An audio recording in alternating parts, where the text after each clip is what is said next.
मैं मैडम ਨੂੰ ਦੱਸਾਂਗੀ ਕਿਵੇਂ ਦੀਆਂ ਗੱਲਾਂ ਕਰਦੇ ਤੁਸੀਂ ਉਹਨਾਂ ਪਿੱਛੇ। तुम बताओगी? चलो ठीक है, बता दो। तुम्हारा तबादला मैं उस जगह करूंगा जहाँ सिग्नल भी नहीं होंगे और तुम्हें जैन भी नजर नहीं आएगा। जब जैन नजर नहीं आएगा ना तो तुम्हें लग पता जाएगा। ਨਹੀਂ ਨਹੀਂ ਸਰ ਜੀ, ਮੈਂ ਪਾਗਲ ਹਾਂ ਭਲਾ, ਮੈਂ ਕਿ ਦੱਸੂਗੀ? ਮੈਨੂੰ ਕੀ ਸ਼ੌਕ ਆ ਅਜ਼ਾਬ 'ਚ ਪੈਣ ਦਾ। शेर दिल, कितनी जल्दी कुकड़ू हो गई है। ठीक है, ਤੁਸੀਂ ਮਿਠਾਈ ਖਾਓ ਨਾ ਸਰ ਜੀ। हाँ जरूर जरूर जी, ये रसगुल्ला बड़ा मजेदार होता है। खाओ खाओ।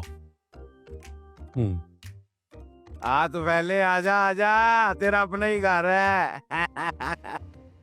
मेरी देर कर दी। ओ बस यार, तू सुना, सब खैर है ना? क्या हाल है बेटे? ठीक है, सब खैर खैरियत है, फिट है ना? ओ दुआएं तेरी।